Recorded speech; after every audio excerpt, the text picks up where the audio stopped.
आपण या सृष्टीवर आहोत किंवा सृष्टीमध्ये जन्माला आलोत तर इच्छेमुळे आलेलो. तुमचं प्रारब्ध आणि कोणाच तरी इच्छा यांचा संगम म्हणजे आपला जन्म. या सृष्टीमध्ये प्रत्येक गोष्ट माणूसच नाही, प्रत्येक वस्तू, प्रत्येक वास्तू आणि प्रत्येक निर्मिती ही कोणाची तरी इच्छा आहे, कोणाची तरी इच्छा आहे, म्हणून त्याचं अस्तित्व निर्माण झालं. तर इच्छा जी आहे ती शुभ आणि अशुभ असू शकते. रावणाची इच्छा काय होती? अशुभ होती. आणि रामाची इच्छा शुभ होती. जेव्हा तुमची इच्छा तुमच्यापुरती मर्यादित असते त्यावेळेस ती अशुभ असते, जेव्हा ती दुसऱ्यांसाठी असते तेव्हा ती शुभ असते. किती सोपं आहे. इच्छा तुम्ही टाळू शकत नाही, कारण इच्छा आहे म्हणून तुम्ही पुढचा श्वास घेताय. तुम्हाला माहिती आहे जोपर्यंत तुमच्यामध्ये जगण्याची इच्छा आहे तोपर्यंतच तुमच्या जीवनामध्ये चैतन्य असतं. नाहीतर असून नसल्यासारखा असतो माणूस. प्रत्येक जीवाला जगण्याची इच्छा आहे, त्याला ते समजत असो अगर नसो. म्हणून तर तो काय करतोय? अन्न शोधतोय. आणि ज्यावेळेस तुमची इच्छा मरून जाते ना तेव्हा माणसं काय होतात? निराश होतात, उदास होतात. इच्छा नैसर्गिक आहे. जगण्याची इच्छा, काहीतरी मिळवण्याची इच्छा, कोणाला तरी मदत करण्याची इच्छा, समाजसेवा इच्छा काही पण असू शकते. मी तुम्हाला सांगितलं शुभ असू शकते, अशुभ. स्वतःसाठी आहे अशुभ आहे आणि सर्वांसाठी आहे ती शुभ आहे. माणसं अडचणीमध्ये, दुःखामध्ये, परेशानीमध्ये काय येतात? अशुभ इच्छेमुळे. या दोघांच्याही पलीकडे जो आहे ती म्हणजे अनिच्छा. इतिहासामध्ये अशुभ इच्छावाल्यांची पण नोंद आहे आणि इच्छावाल्यांची, शुभ इच्छावाल्यांची पण नोंद आहे. ज्यांची अनिच्छा आहे त्यांची कुठेच नोंद नाही. म्हणून सक्रिय असणं हे जीवनाचं लक्षण आहे. मग तुम्ही निष्क्रिय जर असाल तर तुम्ही जडत्वाकडे जाल असं सांगतात. इच्छा आणि ठेविले अनंते याच्यामधला फरक समजून घ्या. ठेविले अनंते तैसेच राहावे म्हणजे परमेश्वराची इच्छा आपली इच्छा समजणे, याला माहिती आहे ठेविले अनंते तैसे. तिथं पण इच्छाच आहे, पण परमेश्वराची आहे. या प्रकृतीची इच्छा आहे. जेव्हा तुम्हाला संघर्ष करण्याची वेळ येते, जेव्हा तुम्हाला हार मानायची वेळ येते, त्यावेळेस तुम्हाला अनेक वेळा अपयश येतं, तेव्हा प्रकृतीची इच्छा असते की तुम्ही अजून शिकावं. प्रकृतीची इच्छा असते की तुमची इच्छा सहजासहजी पूर्ण होणार नाहीये, तुम्हाला अजून संघर्ष करावा, मेहनत करावी. आपल्याला जीवनामध्ये जर उत्साही जगायचं असेल, आनंदी जगायचं असेल तर तुम्हाला जडत्वापासून काय केलं पाहिजे? दूर गेलं पाहिजे. जडत्व म्हणजे पृथ्वीचा गुण आहे. कुठलाही पदार्थ हा जड अवस्थेमध्ये असतो. ते साधन आहे, ते साधन तुम्ही वापरायचं आहे. तसं शरीर हे जडत्वाने जरी बनलेलं असलं तरी ते साधन आहे, ते वापरण्यासाठी आहे. हे साधन आहे, याचा तुम्ही हवा तसा वापर करू शकता. म्हणजे आळस जो आहे हा याला नेहमी शत्रू म्हटलेलं आहे. का शत्रू म्हटलेलं आहे? कारण तो तुमच्याकडून जीवनाचा जो आनंद आहे, उत्साह आहे, तोच हिरावून घेतो. आपण हे जीवनामध्ये जर माणूस म्हणून जन्माला आलोय ना तर आपण माणसाचं जे दिव्यत्व आहे ते समजलं पाहिजे. आणि माणूस जर जड असेल तर मग त्याच्या जीवनाचा तो अपमान आहे. आपण एक लक्षात ठेवलं पाहिजे की इच्छा आहे म्हणून आम्ही जिवंत आहे. मग जिवंत आहे तर तुम्ही सक्रिय असणं गरजेचं आहे. आणि सक्रिय होण्यासाठी तुम्हाला इच्छेकडे जायला पाहिजे. तुमच्या अंतःकरणामध्ये कुठेतरी एक इच्छा शोधायला पाहिजे. समजा माझ्यासारख्याला तुम्ही जर विचारलं सर तुमची काय इच्छा आहे, तर माझी एकच इच्छा असते की प्रत्येक शेतकरी हा शेती आनंदाने करू शकला पाहिजे आणि समृद्ध झाला पाहिजे. त्याच्या घरामध्ये आरोग्य, ग्राहकांना आरोग्य मिळालं पाहिजे आणि सुंदर असं सुजलम सुफलम आपलं जीवन झालं पाहिजे सगळ्यांचं.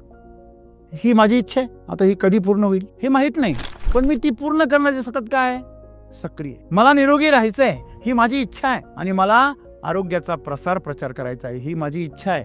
तशी तुमची इच्छा काय तुम्ही शोधली पाहिजे आणि ती ज्वलंत ठेवली पाहिजे. तुमच्यातली जर इच्छा मिळाली तर तुम्ही आपोआप निष्क्रिय व्हाल. आज आमचं जे आयुष्य आहे आपल्या सर्वांचं हे जर आनंदी नसेल किंवा सहज नसेल, असं गुंतागुंतीचं झालं असेल तर याचं कारण आहे जडत्व आहे.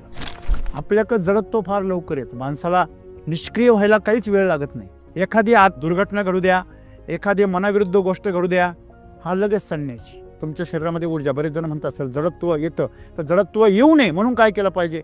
पृथ्वी तत्व तुम्ही काय ठेवलं पाहिजे? मर्यादित ठेवलं पाहिजे. जडत्वाचा अनुभव तुम्हाला झोपेत सगळ्यात जास्त आहे. झोप ही जडत्वाचं काय आहे? एक प्रगट लक्षण आहे. मग जडत्वापासून तुम्हाला जर बाहेर जायचं असेल तर दोन गोष्टी आहे, एक आहार आणि एक विचार. ऊर्जा सक्रिय करण्यासाठी तुम्हाला काय असणं गरजेचं आहे? सावध असणं गरजेचं आहे. आणि जे योग्य आहार आहे, योग्य विहार आहे, योग्य चिंतन आहे हे केलं पाहिजे. तुम्ही जडत्वाकडून कशाकडे आले पाहिजे? उत्साहाकडे आले पाहिजे, सक्रिय झाले पाहिजे. तुम्हाला एखाद्याने विचारलं की बाबा तुला जीवनाकडून काय अपेक्षा आहे? काही नाही, मला आनंद हवा आहे, मला उत्साह हवा आहे, मला दुसऱ्यांसाठी जेवढं जीवन मिळालं दुसऱ्यांसाठी काहीतरी योगदान द्यायचं आहे. हे जर तुम्ही ठेवलं ना तर तुमच्या इच्छा आपोआप पूर्ण होतात. तुम्ही अनमोल आहात, त्याचं मोल होऊ शकत नाही. एवढं प्रकृतीने आपल्याला दिलं. तुम्ही करते होईपर्यंत या प्रकृतीने आपल्याला जपलं त्याची परतफेड आपण अनंत जन्म घेऊन सुद्धा फेडू शकत नाही. आणि म्हणून आपण आपल्याला काय केलं पाहिजे, शुभ इच्छा निर्माण केल्या पाहिजे आणि त्या इच्छेद्वारे आपण स्वतःला सतत सक्रिय ठेवलं पाहिजे. स्काय इज द लिमिट आपण जसं म्हणतो तसं आपण आपलं लिमिट जे आहे ते आकाशासारखं अनंत बनवलं पाहिजे आणि अनंताची इच्छा केली पाहिजे. तुच्छ इच्छांपासून बाहेर आलं पाहिजे. तुच्छ इच्छा तुम्हाला काय करतात, बोन बनवतात. जर तुम्ही जे शोधताय आज प्रत्येक आपण सगळे जे शोधतोय तो म्हणजे आनंद आणि आरोग्य, उत्साह, तो शोधण्यासाठी तुम्हाला कुठे जायची गरज आहे, तुम्हाला सक्रिय होण्याची गरज आहे. त्यासाठी ऊर्जेची संपादनूक करा, चांगला सात्विक आहार घ्या, सात्विक विहार करा, चांगलं चिंतनात राहा. आपल्याकडे मिळालेला वेळ आहे तो 100% जर आपण शुभ कार्यासाठी, शुभ इच्छेसाठी वापरला तर तुम्हाला कधीच कोणी निष्क्रिय होण्याची इच्छा होणार नाही. आपण सर्वांनी अशा प्रकारे सक्रिय व्हा, अनंताची इच्छा करा आणि नेहमी जीवन आनंद आणि उत्साहात जगा.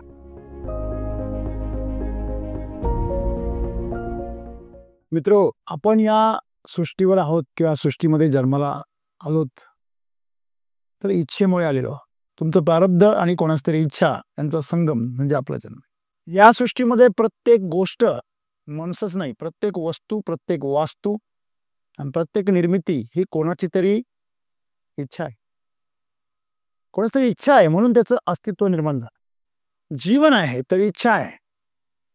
तुम्ही विश करता ना, कुठले जरी वाढदिवस असेल, काही सोहळा असेल, काही अभिनंदन करायचं असेल तर, किंवा एखादं चांगलं काम, एखादा परीक्षा देणार असेल, प्रवासाला निघालेला असेल, म्हणजे त्याला कुठेतरी संघर्ष करायचा असेल, त्याला तुम्ही काय देता, शुभेच्छा देता. शुभ इच्छा. शुभेच्छा म्हणजे शुभ इच्छा. जेव्हा एखादा विवाह संपन्न होतो तेव्हा अक्षता ज्यावेळेस टाकल्या जातात, त्या अक्षता नसून त्याच्याद्वारे तुमच्या शुभेच्छा, तुमचे आशीर्वाद त्या दाम्पत्याला मिळत असतात. तर इच्छा जी आहे ती शुभ आणि अशुभ असू शकते. लक्षात ठेवा, रावणाची इच्छा काय होती, अशुभ होती, आणि रामाची इच्छा शुभ होती. दैत्यांचा संहार झाला पाहिजे, अशुभ शक्तींचा नाश झाला पाहिजे, ही रामाची इच्छा होती. जेव्हा तुमची इच्छा तुमच्यापुरती मर्यादित असते त्यावेळेस ती अशुभ असते. जेव्हा ती दुसऱ्यांसाठी असते तेव्हा ती शुभ असते. किती सोपं आहे.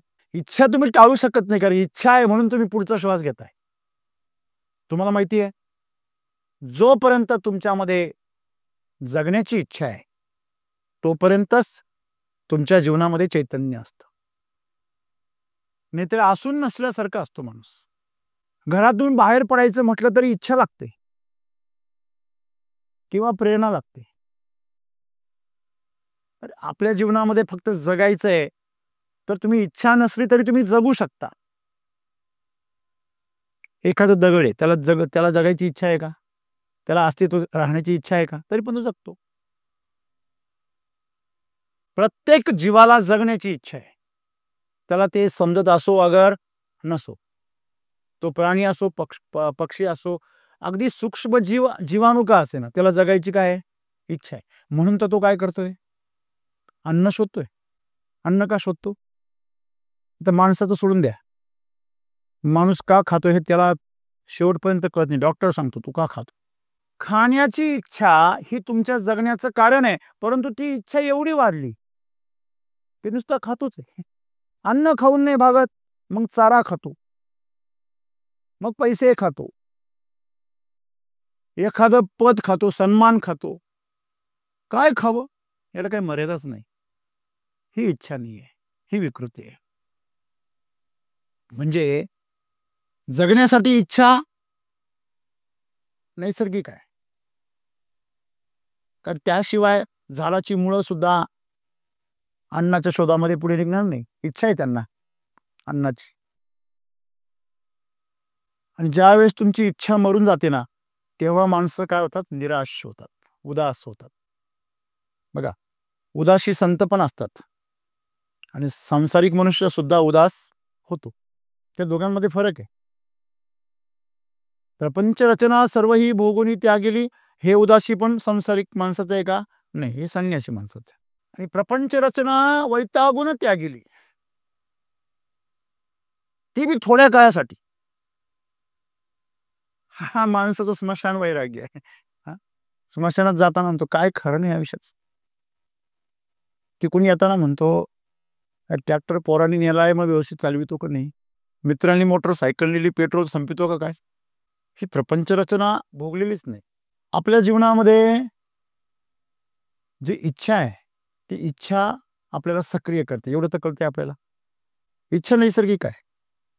जगण्याची इच्छा, काहीतरी मिळवण्याची इच्छा, कोणाला तरी मदत करण्याची इच्छा, समाजसेवा इच्छा काही पण असू शकते. मी तुम्हाला सांगितलं शुभ असू शकते अशुभ. स्वतःसाठी आहे अशुभ आहे आणि सर्वांसाठी आहे ती शुभ आहे. बरोबर आहे ना. माणसं अडचणीमध्ये दुःखामध्ये परेशानीमध्ये काय येतात अशुभ इच्छेमुळे. या दोघांच्याही पलीकडे जो आहे ती म्हणजे अनिच्छा. शुभ इच्छा ना अशुभ इच्छेच्या पलीकडे काय आहे अनिच्छा. आणि तुम्ही पाहिलं असेल इतिहासामध्ये अशुभ इच्छावाल्यांची पण नोंद आहे आणि इच्छावाल्यांची शुभ इच्छावाल्यांची पण नोंद आहे. ज्यांची अनिच्छा आहे त्यांची कुठेच नोंद नाही. ज्यांनी रामाच्या बाजूने लढाई लढली ते वानर सेनेचे पण उल्लेख आहे. प्रत्येक त्या सेनापतीचा प्रत्येक वानर सेनेचा उल्लेख आहे. जांबुवंतांचा उल्लेख आहे, जटायूचा उल्लेख आहे. रावणाच्या बाजूने पण लढणाऱ्या सगळ्या योद्ध्यांचा उल्लेख आहे. सगळ्यांचा उल्लेख आहे. इंद्रजित असेल, मेघनाथ असेल, कुंभकर्ण असेल, सगळ्यांचा उल्लेख आहे. परंतु लढाईत ज्यांनी भागच घेतला नाही त्यांचा कुठेच उल्लेख नाही आहे. असा कुठे रामायणात उल्लेख आहे का. एवढे राक्षस लढाईत भागच नाही घेतला, घरीच बसले होते. जे सक्रिय होते त्यांचा उल्लेख आहे. म्हणून सक्रिय असणं हे जीवनाचं लक्षण आहे. मग तुम्ही निष्क्रिय जर असाल तर तुम्ही जडत्वाकडे जाल असं सांगतात. आणि जडत्व येण्याचं कारण काय. जडत्व म्हणजे आळस. ठेविले अनंते तैसेचे राहावे, चित्ती असू द्यावे. म्हणजे ठेविले अनंते, अनंताने तुला ठेवलंय तसंच राहा. म्हणजे दगड राहा असं आहे का. हा दगडाला अनंताने दगडासारखं ठेवलंय, त्यांनी दगडासारखं राहिलं चांगलं. ठेविले अनंत तैसेचे राहावे, चित्ती असू द्यावे समाधान. हे माणसाला सांगितलंय का. होय माणसाला सांगितलंय, संतांनी सांगितलंय. परंतु ते कशाच्या बाबतीत आहे. तू गरीब घरात जन्माला आला असाल तर तुम्ही गरिबी स्वीकारा. सावळ्या जन्माला असाल तर सावळ्यावरती प्रेम करा. तुम्ही उंच जन्माला आले तर उंचीवर प्रेम करा. तुम्ही कुठल्या जातीमध्ये, कुठल्या घरामध्ये, कुठल्या परिस्थितीमध्ये, कुठल्या अवस्थेमध्ये जन्माला आलात त्याचा स्वीकार करणे म्हणजे ठेविले अनंत तैसेचे राहावे. नाही तर गरीब जन्माला आलं का श्रीमंतांना म्हणायचे डुप्लिकेटच आहेत सगळे, 2 नंबरनीच कमवले. तसं यांनी श्रीमंतीमध्ये PhD केलेली आणि गरीब श्रीमंतीमध्ये जन्माला आलं की बाकीच्यांना तुच्छच समजायचे. हे काय, हे सगळे पाप केलेले. म्हणून इच्छा आणि ठेविले अनंते याच्यामधला फरक समजून घ्या. ठेविले अनंत तैसेचे राहावे म्हणजे परमेश्वराची इच्छा आपली इच्छा समजणे, याला माहिती ठेविले अनंत तैसे. तिथं पण इच्छाच आहे पण परमेश्वराची आहे, या प्रकृतीची इच्छा आहे. जेव्हा तुम्हाला संघर्ष करण्याची वेळ येते, जेव्हा तुम्हाला हार मानायची वेळ येते, त्यावेळेस तुम्हाला अनेक वेळा अपयश येतं, तेव्हा प्रकृतीची इच्छा असते की तुम्ही अजून शिकावं. प्रकृतीची इच्छा असते की तुमची इच्छा सहजासहजी पूर्ण होणार नाहीये, तुम्हाला अजून संघर्ष करावा, मेहनत करावं लागेल. ही इच्छा आहे म्हणून सक्रियता आहे. अनिच्छा म्हणजे नैराश्य किंवा उदासी. उदासी जर भोगून आलेली असेल, इच्छेच्या पूर्तीनंतर जर उदासी आली असेल तर ती तुम्हाला वैराग्याकडे घेऊन जाते. आणि इच्छाच पूर्ण होत नाही म्हणून जर उदासी आली असेल, सगळे प्रयत्न करून झाले, संघर्ष करून झाला, पण नाही होत काही, निराशा आलेली आहे, असा माणूस निष्क्रिय होऊन जातो. जीवनामध्ये पडणं, अपयशी होणं, चालताना पडणं यात काही विशेष नाही, नैसर्गिक आहे. पण पडल्यानंतर परत न उठणं किंवा उठण्याची इच्छाच नसणं हे अनैसर्गिक आहे. तुम्ही झाड तोडा, त्याला तिथं मुळ्या फुटतात. प्रत्येक जीव तुम्ही नष्ट करण्याचा प्रयत्न करा, तो दुप्पट ताकदीने जगण्याचा प्रयत्न करतो. आजकाल शेतकरी एवढे कीटकनाशक, बुरशीनाशक मारतात, तरी पण रोग आणि किडींचा प्रादुर्भाव वेगाने का वाढतोय? कारण निसर्गाचा नियम आहे. तुम्ही ज्याला संपवण्याचा प्रयत्न करणार, ते प्रचंड ताकदीने पुन्हा उभं राहण्याचा प्रयत्न करणार, अस्तित्वामध्ये स्वतःला टिकवण्याचा प्रयत्न करणार. मग माणूस पण एक जीव आहे. तुम्ही तुमच्या अंतःकरणामध्ये जगण्याची इच्छा आहे. तुमच्या जीवाला जगायची इच्छा आहे. तुमच्या ह्या पेशींना सुद्धा जगायचं आहे, म्हणून तर तुम्हाला भूक लागते, म्हणून तर तुम्हाला श्वास लागतो, म्हणून तर तुम्हाला जर श्वास कमी पडला, ऑक्सिजन कमी पडला, ग्लुकोज कमी पडलं तर चक्कर येते. त्याला जगायचं आहे, प्रत्येक पेशीला जगायचं आहे. मग हे जे जीवन आहे, हे जीवनाला जगण्याची इच्छा आहे, म्हणून तर जन्माला आलं. बरोबर आहे ना? मग इच्छा ही मूलभूत आहे, पायाभूत आहे. तिचा आवडीशी निवडीशी संबंध नाहीच आहे. तुम्हाला जगण्याची इच्छा आहे, तुमची आवड आहे का? हॅलो, तुमचं पोटच भरत नाहीये, अशा वेळेस तुम्हाला जे मिळतं ते तुम्ही खाता. हे बरोबर आहे का चूक आहे? जेव्हा तुम्हाला तहान लागते आणि पाणीच मिळत नाही, तेव्हा तुम्ही शुद्ध अशुद्ध याचा विचार करता की पहिले तहान भागवता. म्हणजे योग्य अयोग्य, आवड निवड याचा संबंध कधी येतो? जेव्हा तुमच्याकडे मुबलक असतं. तुमच्याकडे मुबलक नसेल तर तुमची तीव्र इच्छा असते जे आहे, तेव्हा आवडीनिवडीचा संबंध जो आहे ना, तो नंतरचा विषय आहे. तुमची इच्छा भागल्यानंतरचा विषय. आपण म्हणतो ना, मराठी भाषेमध्ये एक शब्द आहे मकलाशा. त्याचा शुद्ध मराठीमध्ये काय अर्थ होतो मला माहित नाही, पण मकलाशा म्हणजे बाष्कळ बडबड. उंटाच्या आणि कोल्याच्या गोष्टीमध्ये जेव्हा तो उंटाचं जेवण वगैरे भागतं, सगळं पोट भागतं आणि त्या कोल्याचं, तेव्हा तो उंट तर खात्याचं पोट मोठं असतं, तो खात असतो. हा याचं भागल्यावर लगेच कुई कुई मोठ्याने सुरुवात करतो ओरडायला. ते बघू ऐकून शेतकरी येतात, मग ते उंटाला मारतात. सगळी स्टोरी तुम्हाला माहिती आहे. त्या कोल्ह्याने जी केली कुई कुई केली त्याला मकलाशा असं म्हणतात. का? भागलंय आता. जेव्हा पोट भरत येतं ना, तेव्हा म्हणतो भाजी मी थोडी मीठ कमीच आहे बरं का. भात थोडा जरा जळलाच आहे ना. जेवपर्यंत अर्ध पोट भरलेलं नव्हतं तोपर्यंत त्याला कशातच काही दोष सापडला नाही. मग या मकलाशा. आणि मकलाशा करणारा माणूस आयुष्यामध्ये कधी सक्सेस होत नाही. का? कारण त्याची इच्छा अतिशय उथळ असते, लगेच पूर्ण होते. इच्छा करावी माणसाने, काय करावी? 2 वेळचं जेवण मिळावं ही इच्छा करावी. असे खूप लोक आहे जीवनामध्ये का ते सकाळी उठतात आणि संध्याकाळी पर्यंत जगता येईल एवढं अन्न जरी मिळालं तरी बास झालं त्यांना. अंगभर कपडे झाकायला मिळाले बास झाले. त्यांना बाकी काही करायची इच्छा नाही. फक्त जगता आलं पाहिजे एवढी त्यांची इच्छा आहे. असे माणसं जगले काय आणि नाही जगले काय या सृष्टीमध्ये त्यांचा हिशोब नाही. आणि म्हणून सद्गुरू आज सांगता, अनिच्छेकडून इच्छेकडे. तुमच्यामध्ये अंतःकरणामध्ये जी अनिच्छा आहे, ती अनिच्छा कशामुळे आली? बोर्डममुळे आली, अपयशामुळे आली, कशामुळे आली ते महत्वाचं नाही. तुमच्याकडे जर अनिच्छा असेल, बघा कोणाला पण काही म्हटलं ना एखाद्याला, ते पहिले नाही म्हणतात.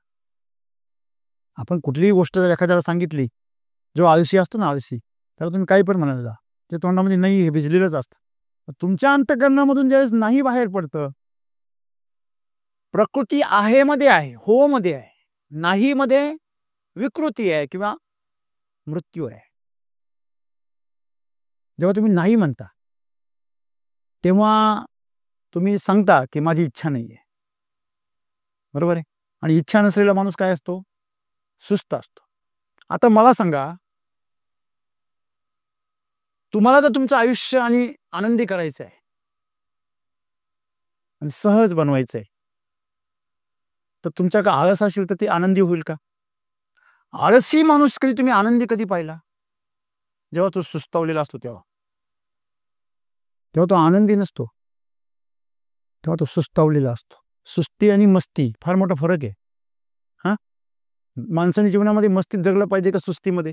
मस्तीमध्ये, आहे की नाही?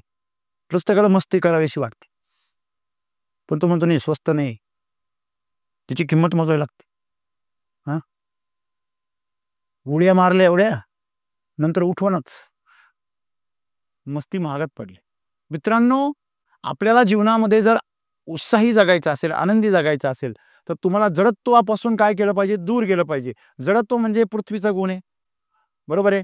न्यूटन सांगून गेला पहिला नियम काय? एखादी वस्तू किंवा पदार्थ बाह्य बलाशिवाय ज्या स्थितीमध्ये असेल त्या स्थितीमध्ये स्थिर राहतो. तो जर उभा असेल तर उभाच राहतो, जो पळत असेल तर पळतच राहतो. अंतराळामध्ये तुम्ही जर एखाद्या वस्तूला जर गती दिली तर ती त्याच गतीने पळत राहते. म्हणून हे सूर्य, चंद्र, पृथ्वी, ग्रह, गोल हे त्याच गतीने फिरत आहे. त्यांच्यावर कुठलाही बाह्य प्रभाव नाही.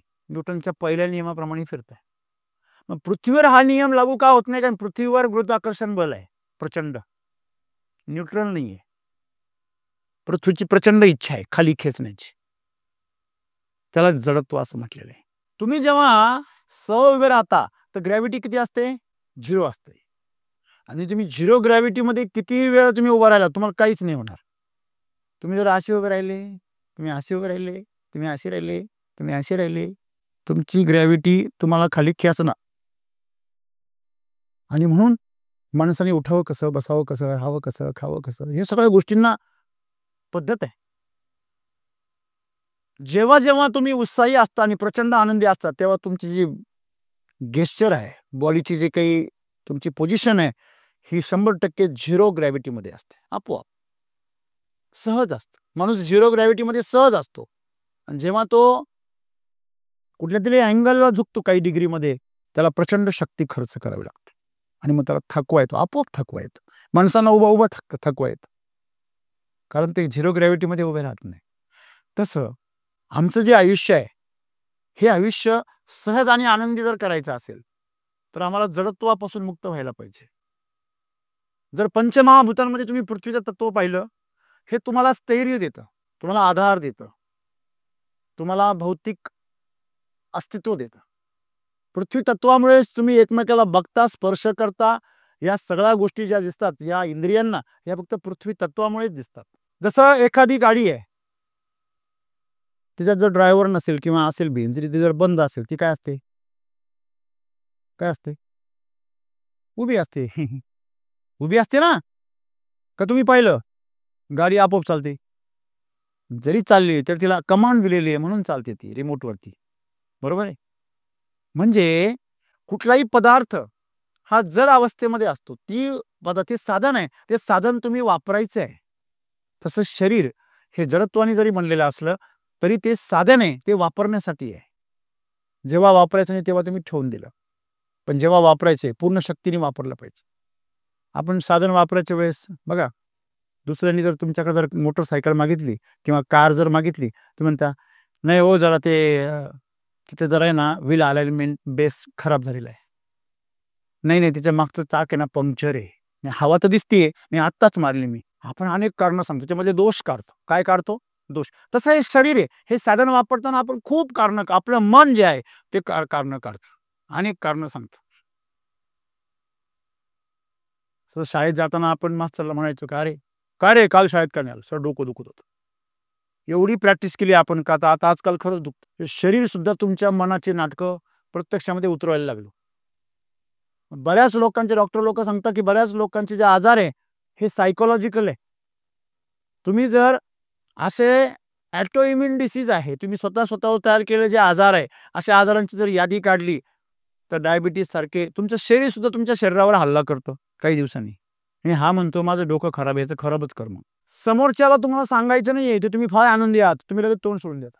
म्हणजे हे साधन आहे, याचा तुम्ही हवा तसा वापर करू शकता. आणि मग सद्गुरू सांगता की तुम्हाला जर सहज आणि आनंद जीवन जर जगायचं असेल, उत्साही जीवन जगायचं असेल, आपण जेव्हा दुसऱ्याला उड्या मारताना आनंदी बघतो आणि हसत खेळत विनोद करताना बघतो, तेव्हा इथे फार त्रास होतो. मी का नाही, माझ्याबरोबर का नाही असं?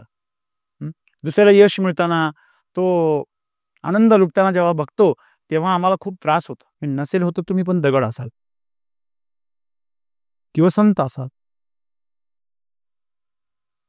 मग ते दगड जी अवस्था आहे, म्हणजे ती जडत्वाची जी अवस्था आहे, ती अवस्था म्हणजे आळस. आणि म्हणून आज आपण जर पाहिलं तर सगळ्यात जास्त भ्रष्टाचार करणारे, सगळ्यात जास्त नेगेटिव्ह असलेले विचारांनी, सगळ्यात जास्त हिंसा करणारे, सगळ्यात जास्त अशुभ कार्य करणारे, अशुभ विचार करणारी माणसं ही आळशीच असतात, लक्षात ठेवा. आळशी माणसांमध्ये फार, आपण म्हणतो ना, काय थंड रक्ताचा प्राणी आहे, थंड डोक्याचा प्राणी आहे. हां, तुम्ही बातम्यामध्ये ऐकलं असेल, हां, थंड डोक्याने केलेला खून. थंड डोक्याने. गरम डोक्याने आपण ऐकलंय कायमच. डोक्यात राग घालून खून केला. Cold blooded murder. Cold blooded murder म्हणजे ठरवून जाणून बुजून केलेलं ते. रागाचा भरात केलंय, आवेशात येऊन केलेलं आहे. म्हणजे आळस जो आहे हा याला नेहमी शत्रू म्हटलेलं आहे. का शत्रू म्हटलेलं आहे? कारण तो तुमच्याकडून जीवनाचा जो आनंद आहे, उत्साह आहे, तोच हिरावून घेतो. या शरीराला नेहमी पडून राहावंसं वाटतं. त्याला तुम्ही खाऊ घाला आणि त्याला पडू पडू द्या, ते म्हणतं फार चांगलं. आपण हे जीवनामध्ये जर माणूस म्हणून जन्माला आलोय ना, तर आपण माणसाचं जे दिव्यत्व आहे ते समजलं पाहिजे. आणि माणूस जर जड असेल तर मग त्याच्या जीवनाचा तो अपमान आहे. मला सांगा, तुमच्याकडे मोटरसायकल आहे आणि तुम्ही किती पण एक्सिलेटर पिळा, ती सायकल सारखीच वळती. पेट्रोल मात्र सगळं खाती, पळवती मात्र सायकल सारखी. किती पण पिळा, ती 10च्या आणि 20च्या पुढे जातच नाही. त्यापेक्षा पळत पळत तुम्ही लवकर जा. तुम्ही अशा मोटरसायकलचं काय कराल? तिला हार घाला आणि तिची अंत्ययात्रा काढा. मेकॅनिक घेऊन जा. मग जी माणसं इतरांसारखं जीवनामध्ये सर्व उपभोग घेतात आणि बदल्यात काहीतरी थोडंसं योगदान देतात किंवा देतच नाहीत, अशी माणसं या समाजासाठी काय नको असलेली गोष्ट आहे, अडचण आहे, अडथळा आहे.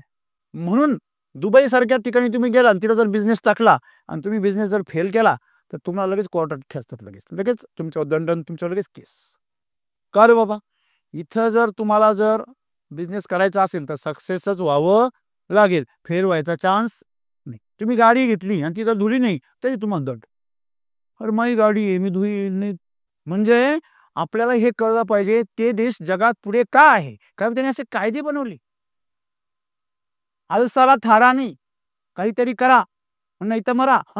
जीवन असंच आहे, सक्रिय राहण्यामध्ये जीवन आहे. तुम्हाला सगळ्या गोष्टींचा आळस येतो, सगळ्या गोष्टींचा. आळशी माणसाला विचारा, तुम्ही एक किस्सा ऐकला असेल का, 2 आळशी एका झाडाखाली झोपलेले होते. पहिला आळशी दुसऱ्या आळशाला म्हणतो, काय रे आ करून बसलाय? तो म्हणे, वरून एखादं पडलं तर पटकन खाईल. जांभळ जांभळा झाडाखाली बसेल होता ना. अरे म्हणे, तुझ्या शेजारी एक पडले, ते घे ना. नाही पडल ना आपोआप. थोड्या वेळाने जांभळ पडलं त्याच्या तोंडामध्ये. तो शेजारचा म्हणजे आता खाय तरी. तो म्हणे तोंड बंद करून दे.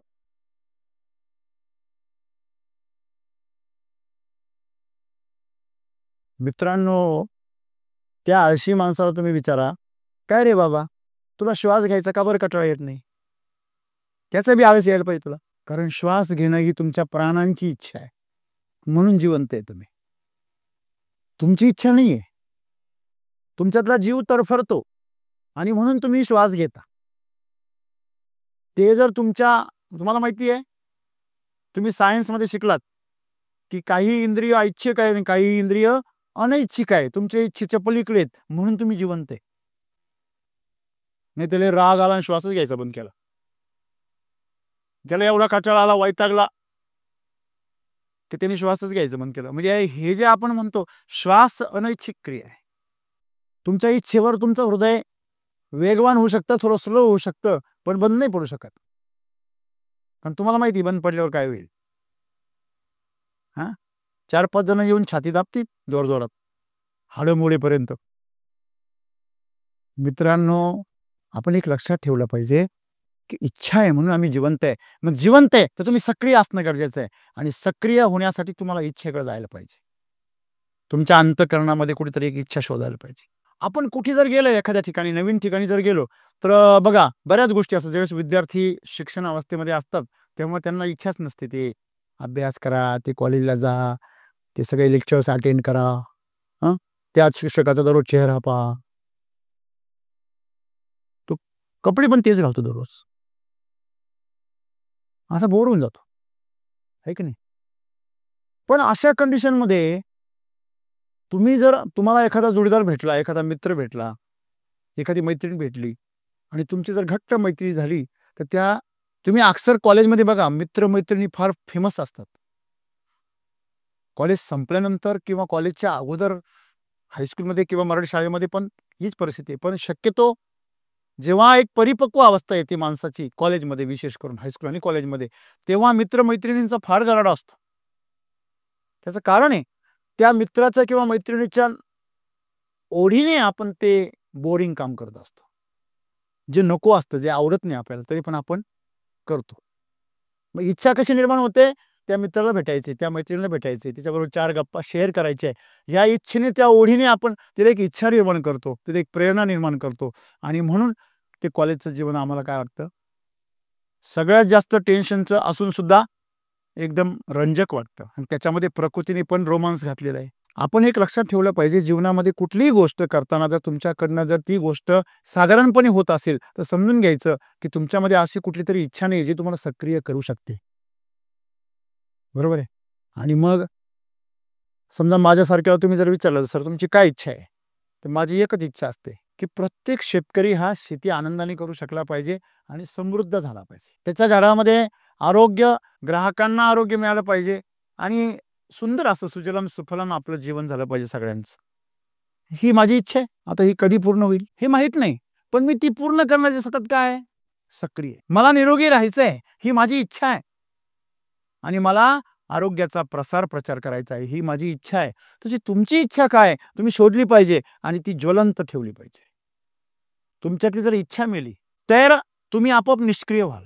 आज आमचं जे आयुष्य आहे आपल्या सर्वांचं, हे जर आनंदी नसेल किंवा सहज नसेल, असं गुंतागुंतीचं झालं असेल, तर याचं कारण आहे जडत्व आहे. लक्षात ठेवा. जर रस्त्याने चाललेल्या कार 100च्या स्पीडनी चाललेले आणि एकामागे एक अशा शेकडो कार आहेत रस्त्याने, पूर्ण रस्ता गच्च भरलेला आहे आणि त्यातले एकाला जर जडत्व आलं तर मी हलणारच नाही. अख्खा रस्ता हलवून टाकेल तो. तुम्ही फॉरेन कंट्रीजमध्ये असे अपघात पाहिले असतील की 25-25 वाहनं एकमेकावर आदळतात आणि एक मेगा ॲक्सिडेंट होतो. कारण ते लोक आपल्यापेक्षा खूप सक्रिय आहे, म्हणून त्यांचे एवढे मोठे अपघात होतात. आपल्याकडे जडत्व फार लवकर येतं. माणसाला निष्क्रिय व्हायला काहीच वेळ लागत नाही. एखादी दुर्घटना घडू द्या, एखादी मनाविरुद्ध गोष्ट घडू द्या, हा लगेच संन्यासी. आजही आपण बघतो, जीवनाला कंटाळलेला माणूस साधू होतो असा आपला समज आहे, परंतु तसं नाही आहे. जो प्रचंड सक्रिय आहे तोच योगी होऊ शकतो. आज आपल्या जीवनामध्ये जर सुख आहे, दुःख आहे, थोडंसं सुख आहे, थोडंसं दुःख आहे, ह्याचं कारण आहे की आमचं जीवन फार कॅल्क्युलेटेड आहे. आम्ही फार हिशोबशीर जगतो. आम्ही कधी आमचं जीवन डावावर लावलंच नाही. आम्ही एवढे सक्रिय कधी झालोच नाही का त्यांनी आमच्यामध्ये ऊर्जा जी आहे ती प्रचंड पेटून उठेल. प्रत्येक गोष्ट करायची, प्रत्येक गोष्ट करण्यासाठी ऊर्जा पाहिजे. तुमच्या शरीरामध्ये ऊर्जा, बरेच जण म्हणतात सर जडत्व येतं, तर जडत्व येऊ नये म्हणून काय केलं पाहिजे? पृथ्वी तत्व तुम्ही काय ठेवलं पाहिजे? मर्यादित ठेवलं पाहिजे. ज्या ज्या आहारामध्ये जडपणा आहे, मला सांगा, पदार्थ त्याच्यामध्ये 2 शक्य, एक म्हणजे त्याची फिजिकल बॉडी, एक त्याची एनर्जेटिकल बॉडी. ऊस आणि रस हे 2 आहेत, पण ते एकामध्ये समावलेले आहे. ऊस जो आहे तो जड आहे आणि रस मात्र काय आहे? सक्रिय आहे. रसामध्ये ऊर्जा आहे. हल्ली माणसं जे आहार खाता तो फक्त भुसाच आहे. घरामध्ये आपण हे शिकलेलं आहे की भाजी शिजवताना मंद आहारावर शिजवावी. माणसं वस्तू तळतात का जाळतात हेच कळत नाही शेवट. पण भजे बाहेरून लाल झालेले असतात आणि आत खोडले का गाळच असतो, म्हणजे ती जाळलेली तळलेली नाही. अन्न शिजवणं आणि अन्न जाळणं यात फरक आहे. त्याची जी ऊर्जा आहे ती ऊर्जा जर निघून गेली, समजा तुम्ही ऐकलं असेल की कुठलीही भाजी असेल, पालेभाजी, ती जास्त उष्णतेवर शिजू नये किंवा त्याची वाफ जाऊ देऊ नये आणि त्याच्यावर जर मी झाकण ठेवलं तर ती कडू होते. आता या दोन्हीतून तुम्हाला संतुलन साधायचं आहे. म्हणजे मंद आचेवर जर शिजवली, वाफेवर शिजवा. तुम्हाला कुठलेही कडधान्य, मूळ आलेला जर उसळ शिजवायची असेल तर वाफेवर शिजवा. तुम्ही जर जास्त उष्णता दिली तर त्यातले तत्व जे आहे ते कुठे निघून जातात? हवेमध्ये, आणि तुम्हाला फक्त भुसा शिल्लक राहतो. आज तुमच्या शरीरामध्ये एक फिजिकल बॉडी आहे आणि तुमच्या शरीरामध्ये ऊर्जा पण आहे. तर तुम्ही जसा आहार घेता त्या आहारामध्ये फिजिकल बॉडी बघून आहार घेता की त्याची एनर्जेटिकल बॉडी म्हणून आहार घेता हे तुम्हाला कळलं पाहिजे.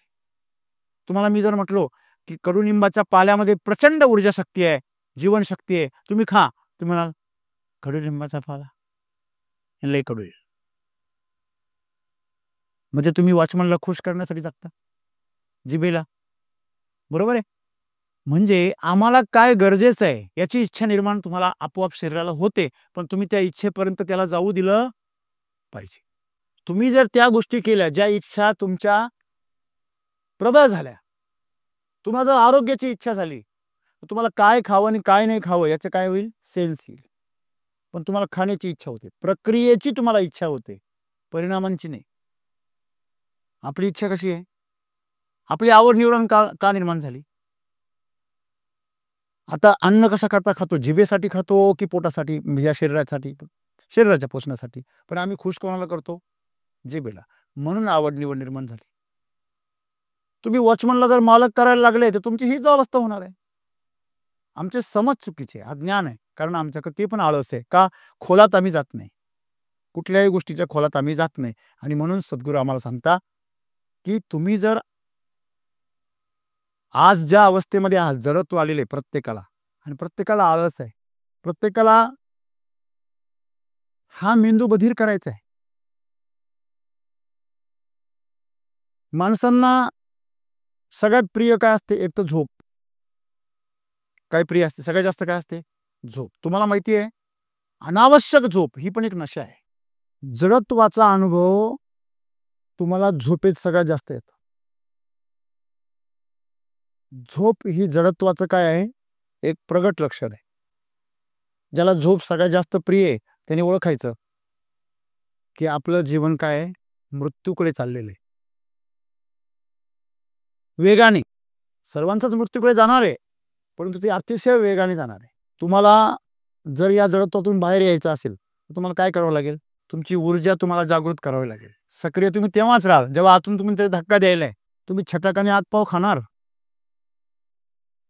आणि 1 किलो ऊर्जाची अपेक्षा करणार,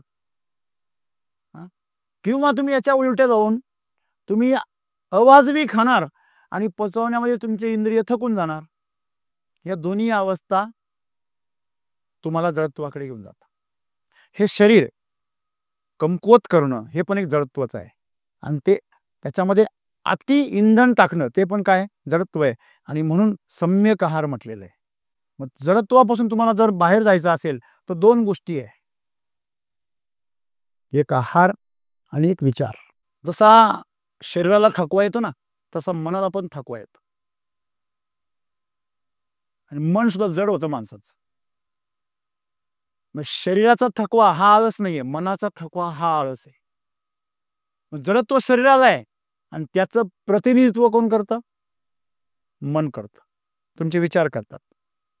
एखाद्या माणसाच्या शरीरामध्ये ऊर्जाच नाहीये, एखाद्या जसं आपण म्हणतो मोटरसायकलमध्ये पेट्रोलच नाही, तुम्ही किती किक मारल्यावरती चालू होईल. राख झालेल्या कोळशाला तुम्ही किती जरी अग्नीने पेटवायचा प्रयत्न केला तरी तो पेटू शकत नाही, कारण त्यात ऊर्जा नाही. तसं तुमच्यामध्ये ऊर्जा सक्रिय जर करता आली तुम्हाला, तर ऊर्जा सक्रिय करण्यासाठी तुम्हाला काय असणं गरजेचं आहे, सावध असणं गरजेचं आहे. आणि जे योग्य आहार आहे, योग्य विहार आहे, योग्य चिंतन आहे, हे केलं पाहिजे. तुम्हाला माहिती आहे स्त्रिया ज्या असतात ना, त्या सतत कोणाच तरी बद्दल बोलत असतात, दुसऱ्या माणसांबद्दल, तिसऱ्या माणसांबद्दल. काही काही पुरुषांना पण सवय असते ही. स्त्रियांच्या सतत गप्पा त्यांच्यामध्ये जी नाहीये तिच्याबद्दल चालू असतात. त्या स्वतःच्या जडत्वाचं काय करताय, प्रदर्शन करताय. एकमेकाचे तुम्हाला माहिती आहे एकमेकाच्या बद्दल बोलणं म्हणजे काय, तेच तेच पुन्हा पुन्हा जे आहे हे ऑलरेडी, जे सगळ्यांना माहिती आहे, त्याच्याबद्दल चर्चा करण्याची काही गरज आहे का. सगळ्यांना माहिती असतं बरं का, तरी पण विचारायचं तुला माहिती आहे का, त्याला आतून माहिती असतं सगळं, तो म्हणतो हा काय, बरोबर आहे की नाही. म्हणजे ह्याच्यामध्ये माणसं सगळी काय झालेली आहे, गुरफटलेली. आणि म्हणून हे जे जडत्व आहे ना, हे आळस आहे ना, तुम्हाला काय वाटतं हे जे एकमेकाबद्दल बोलता हे फार क्रिएटिव्हिटी तयार करताय का. त्यात आत्ताच्या सिरियल्स, वा, आत्ताच्या सिरियल्स त्यांना भरपूर अशा प्रकारचं काय देतात, भांडवल देतात.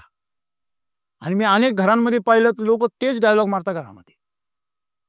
दिवसभर मालिकेपुढे बसली असती स्त्री, संध्याकाळी आली की नवऱ्याला तोच डायलॉग मारायची. तो म्हणतो, हा नवीन डायलॉग कुठून आला? हे जे जडत्व आहे, म्हणजे नवीन काहीही न करण्याची इच्छा, हे जडत्वच आहे. बरोबर आहे ना? पृथ्वी लाखो वर्षापासून फिरते. लाखो वर्षापासून आहे तशीच फिरते. आहे त्याच ट्रॅकवर फिरते. जडत्व आहे तिच्यामध्ये. लक्षामध्ये. आणि तुम्ही त्या तत्वाबरोबर जर जगलेत, तर तुम्हाला स्थैर्यता येईल, पण उदासीन येईल. आणि तुम्ही निष्क्रिय व्हाल. तुम्ही असून नसल्यासारखे व्हाल. आणि त्या आयुष्याला तुम्ही जर आयुष्य म्हणत असाल, तर खरं तर ते अपमान आहे माणसाच्या आयुष्याचा. हां, तुमच्याकडे गाडी, मगाशी सांगितलं तुम्हाला मी. तुमच्याकडे वाहन आहे. पण ते वाहन ज्याच्याकरता बनवलेलं आहे, समजा तुमच्याकडे फोन आहे, महागाचा फोन आहे. पण त्याच्यावरती आपण बोललेलं समोर ऐकूच येत नाही, किंवा त्यांनी बोललेलंच आपल्याला ऐकू येत नाही. लोकांना दाखवायला बघा माझ्याकडे किती महागाचा फोन आहे. इथे लावतो असं मस्त. आणि फोन आला का आवाजच येत नाही. बरं, आयफोन घ्यायचा, एकदम इंटरनेट वगैरे एकदम भारी. त्याला जर विचारलं का याच्यामधलं ॲप स्टोअर ओपन कर, तो म्हणतो काय असतं ते?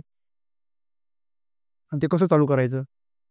म्हणजे तुमच्याकडे एवढं सुंदर असं साधन ईश्वराने दिलं, प्रकृतीने दिलं, शरीररूपी. ते जडत्व आहे त्याला. ते स्वतः काहीच करणार नाहीये. पण ते तुमच्या फार कामाचं आहे.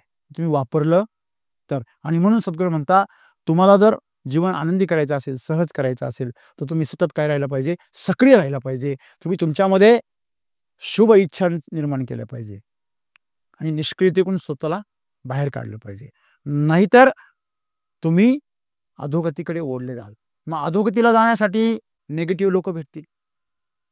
बघा, सक्रिय होण्यासाठी तुम्हाला सकारात्मक लोकांची गरज आहे, आणि निष्क्रिय होण्यासाठी तुम्हाला नकारात्मक. अरे काय केल्याने काय होतं एवढं? आम्ही आयुष्यभर एवढे कष्ट केले, हे केलं, काय झालं? दोन्ही पाय बरोबरच आहे आमचे. तुम्ही लोक भेटतात असे, बरोबर की नाही? आणि लोकांचं भलं करून काय झालंय? आपलं आपलं कल्याण करून घ्या. लक्षात ठेवा, तुम्ही अशा जहाजावर आहात, ज्या जहाजावर तुम्ही एकटे कधीच वाचू शकत नाही. तुम्हाला सर्वांना वाचवावं लागेल, तेव्हाच तुम्ही वाचाल. हे ज्याला कळलं, तो निष्क्रिय कधीच राहू शकत नाही. लक्षामध्ये. म्हणून सद्गुरू आजच्या संदेशामधून फार सुंदर गोष्ट सांगतात, की आपण सर्वांनी, प्रत्येकाने लक्षात ठेवलं पाहिजे, आळस हा तुम्हाला मृत्यूकडे घेऊन जाणार आहे. तुमच्यामधला जिवंतपणा खेचून टाकणार आहे. तो अशा प्रकारचा एक शोषक आहे, की तो तुमच्यामधलं जीवन ऊर्जा शोषून घेतो आणि त्याच्यावर जगतो. लक्षामध्ये. जसं आपण पाहिलं, जे बांडगुळ असतं ते झाडावर जगतं, झाडाचं अन्नरस शोषूनच मोठं होतं. एक दिवस एवढं मोठं होतं की ते झाडालाच संपवून टाकतं. तसा आळस आहे. आळस तुमच्या जीवन ऊर्जेच्या जीवावर मोठा होत जातो आणि एक दिवस तुम्हाला संपवून टाकतो. तुम्ही जडत्वाकडून कशाकडे आले पाहिजे? उत्साहाकडे आले पाहिजे, सक्रिय झाले पाहिजे. तुम्हाला एखाद्याने विचारलं की बाबा, तुला जीवनाकडून काय अपेक्षा आहे? काही नाही, मला आनंद हवा आहे, मला उत्साह हवा आहे, मला दुसऱ्यांसाठी जेवढं जीवन मिळालं दुसऱ्यांसाठी काहीतरी योगदान द्यायचं आहे. हे जर तुम्ही ठेवलं ना, तर तुमच्या इच्छा आपोआप पूर्ण होतात. लक्षामध्ये. आणि म्हणून शुभ इच्छा म्हणजे जी दुसऱ्यांसाठी केलेली आहे, आणि अशुभ इच्छा म्हणजे जी स्वतःसाठी केलेली आहे.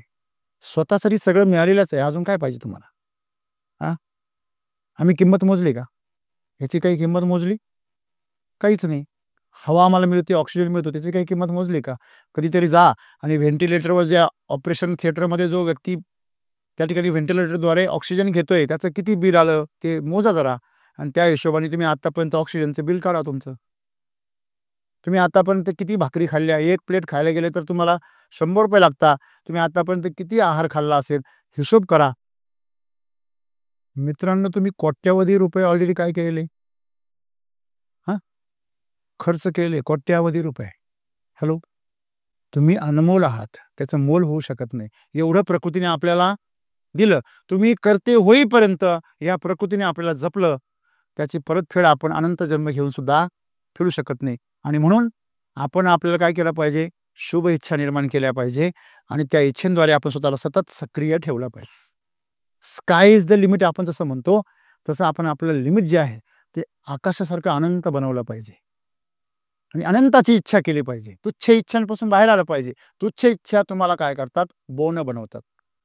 जर तुम्ही जे शोधताय आज प्रत्येक आपण सगळे जे शोधतोय तो म्हणजे आनंद आणि आरोग्य, उत्साह. तो शोधण्यासाठी तुम्हाला कुठे जायची गरज आहे? तुम्हाला सक्रिय होण्याची गरज आहे. त्यासाठी ऊर्जेची संपादनूक करा. चांगला सात्विक आहार घ्या, सात्विक विहार करा, चांगलं चिंतनात राहा. बरोबर आहे? तुम्ही बघा निगेटिव्ह गोष्टींमध्ये मन माणसाचं काय होतं लगेच? तुम्ही एखाद्याचं कुटाळ करा. करताना फार असं गुदगुल्या होतात. आणि मी बाकीच्या समाजापेक्षा मी काय सज्जन आहे असा मोठा फिलिंग भारी येतं कुटाळ करताना. पण जेव्हा कुटाळ करून संपतं आणि तो समोर ज्याच्याबद्दल बोललो तो माणूस जर समोर आला, असं वाटतं आपण फार मोठे पापी आहोत. या अशा गोष्टींमध्ये आपण आपलं जीवन व्यर्थ का घालवायचं? आपल्याकडे मिळालेला वेळ आहे तो 100% जर आपण शुभ कार्यासाठी, शुभ इच्छेसाठी वापरला, तर तुम्हाला कधीच कोणी निष्क्रिय होण्याची इच्छा होणार नाही. आपण सर्वांनी अशा प्रकारे सक्रिय व्हा, अनंताची इच्छा करा आणि नेहमी जीवन आनंद आणि उत्साहात जगा.